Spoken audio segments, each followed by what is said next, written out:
नमस्कार। कहानियां पॉडकास्ट के 13th एपिसोड में आप सबका तहे दिल से स्वागत है। आज की कहानी मेरे एक बहुत पुराने दोस्त राजा राम रेड्डी की है और मैं उसी के पॉइंट ऑफ व्यू से आपको आज सुनाने जा रहा हूं। हेलो दोस्तों, मेरा नाम है राजा राम रेड्डी। यह घटना उस वक्त की है जब मुझे और मेरे दोस्त भानु को भोपाल HEG में हेड सुपरवाइजर की जॉब मिली थी।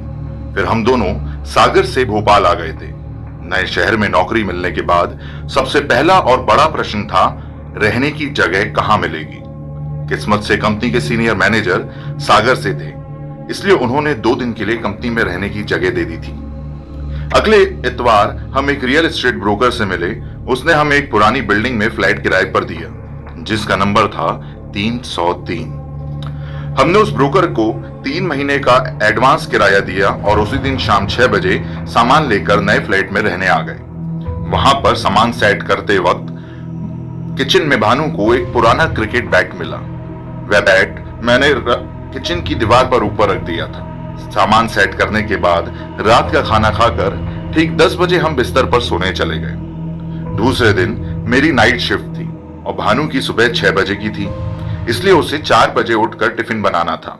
मैंने भानु से कहा था कि कुछ भी करना, पर टिफिन बनाते वक्त मेरी नींद नहीं टूटनी चाहिए भाई। तुम टिफिन बनाकर सुबह जल्दी निकल जाना। फिर उसने भी हां कह दिया। फिर वो जमीन पर अपना बिस्तर बिछाकर और मैं खटिए पर अपना बिस्तर बिछाकर सो गया। फ्लैट में एक 0 बल्ब चालू था। किचन में जाते वक्त लेफ्ट साइड में बाथरूम और टॉयलेट था और हम ठीक किचन के दरवाजे के सामने हॉल में सोए हुए थे। रात को अचानक मुझे किचन में से किसी के कूदने की, बर्तन और डिब्बे खोलने की आवाजें आने लगी। मैं नींद में ही बोला, इतनी जल्दी सुबह कैसे हो गई यार, अभी तो सोए थे। फिर मैंने भानु को आवाज लगाई, अरे भानु, ए भानु, अरे तू टिफिन बना रहा है क्या? भाई आवाज थोड़ा कम कर, मुझे सोने दे। उससे इतना कहकर मैं फिर से सो गया। उसके बाद फिर से उन्हीं आवाजों से मेरी आंखें खुली, पर मैं बिस्तर पर ही पड़ा रहा। मेरी नजर किचन की तरफ थी। 0 बल्ब की रोशनी में धुंधला धुंधला दिख रहा था। मैंने देखा कि कोई किचन से निकलकर बाथरूम में घुस गया। मुझे लगा भानु ही होगा। मैं उसी तरफ देखता रहा। 20 मिनट हुए, लेकिन वो बाहर नहीं आया। मुझे लगा शायद तैयार हो रहा होगा। फिर मुझे प्यास लगी। मैं अपने खटिया के नीचे हमेशा एक पानी का लोटा रखता हूं। वही लेने के लिए जब मैं झुका, तब नीचे का नजारा देखकर मुझे झटका लगा, क्योंकि भानु अभी भी नीचे जमीन पर ही सोया हुआ था। अब अगर भानु मेरे सामने था तो बाथरूम में 20 मिनट से कौन घुसा हुआ था? यह सोचकर डर के मारे मैं सिहर उठा। मैं डर के मारे कांपने लगा था। मैंने उठकर सबसे पहले लाइट के सभी स्विच चालू किए और घड़ी देखी। उस वक्त ठीक रात के 12 बजे थे। फिर मैंने भानु को उठाया और उससे पूछा, भाई तू अभी बाथरूम में गया था ना, तो तू बाहर कब आया? भानु नींद में ही आंखें मलते हुए बोला, मैं कहीं नहीं गया था भाई, मेरी नींद तो अभी अभी तुमने तोड़ी है। तब मैंने जो देखा वह सब उसे बता दिया। फिर हमने पूरा घर छान मारा, पर हमें कोई नहीं दिखा। बाद में भानु बोला कि रेड्डी, तुझे वहम हुआ होगा, खुद भी सो जा और मुझे भी सुन दे, कल सुबह मुझे पहले काम पे जाना है। फिर जो हुआ था मैं भी उसे वहम मानकर सो गया। अगले दिन सुबह सुबह सागर से हमारा गणेश नाम का एक दोस्त सरकारी बैंक का एग्जाम देने आया था, क्योंकि उसे भोपाल का एग्जाम सेंटर मिला था और वह हमारे साथ ही रुका। उस दिन मुझे नाइट शिफ्ट में जाना था। हम तीनों ने रात का खाना होटल में खाया और वहीं से मैं ड्यूटी पर चला गया और वो दोनों फ्लैट पर चले गए। फिर जब मैं अगली सुबह घर पर लौटा, तब भानु और गणेश सामान बांधकर तैयार बैठे थे। वो दोनों बेहद डरे हुए भी लग रहे थे। मैंने दोनों से पूछा कि सामान क्यों बांध रखा है भाई? भानु बोला, रेड्डी, तुझे कल वहम नहीं हुआ था, यह घर सच में हॉन्टेड है। कल रात को 11 बजे घर आकर हम सीधा बिस्तर पर सोने चले गए थे।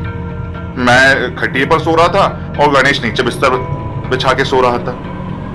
रात को मुझे तभी बर्तन और गैस के चालू बंद होने की आवाज आने लगी, पर नींद में होने की वजह से मैंने उस पर ध्यान नहीं दिया और मैं सोता रहा। मुझे लगा था कि गणेश रात को एग्जाम की तैयारी कर रहा होगा और नींद भगाने के लिए कॉफी बना रहा होगा। लेकिन कुछ समय बाद नींद में ही किसी ने मुझे खींचकर एक जबरदस्त कंटाप मारा और नींद में ही गणेश के बाल नोचकर उसका सिर जमीन पर पटक दिया। हम दोनों हड़बड़ा के उठ गए। तब हमें 0 बल्ब की रोशनी में किसी बच्चे की काली आकृति दिखाई दी। और वह बच्चा हंस रहा था और हमसे पूछ रहा था, क्या तुम दोनों मेरे साथ क्रिकेट खेलोगे? बोलो ना, खेलोगे क्या? हम दोनों डर से थर थर कांप रहे थे, पर हम कुछ बोले या चिल्लाए इससे पहले ही वह आकृति हमारे सामने तेजी से रसोई घर में जाकर वहां क्रिकेट बैट कर लेकर आ गई, जो हमें शिफ्टिंग के वक्त मिला था। उसके बाद वो बाथरूम में घुस गया और देखो अभी तक बाहर नहीं निकला। उसी के डर से हम रात भर सोए नहीं हैं। रात भर हमने हनुमान चालीसा का पाठ किया और आप सामान पैक करके बैठे हैं। यह सब सुनने के बाद हमने किचन में रखे हुए बर्तन और गैस वैसे ही की वैसे छोड़ दी और हॉल में जो सामान था वो सब लेकर कंपनी में चले गए। बाद में मैंने आसपास के पड़ोसियों से पूछा, तब उन्होंने बताया कि वह बिल्डिंग बनते समय वहां पर एक बच्चे की खेलते हुए ऊपर से गिर के मौत हो गई थी और अभी तक उस बच्चे की आत्मा वहीं भटकती रहती है। कभी कभी वह बच्चा आसपास और बिल्डिंग वालों को दिखता है और कभी कभी उसे देखने वालों को अपने साथ क्रिकेट खेलने को कहता है, मगर किसी को नुकसान नहीं पहुंच जाता। तो आप बेफिक्र रहे, आराम से यहां रह सकते हैं। तो ये थी हमारी आज की कहानी फ्लैट नंबर 303। कैसी लगी कमेंट्स में जरूर बताएं। वीडियो को लाइक करें, शेयर करें। ऐसी और वीडियोस को देखने के लिए हमारे चैनल कहानियां पॉडकास्ट को सब्सक्राइब करें, बेल आइकन दबाएं। धन्यवाद।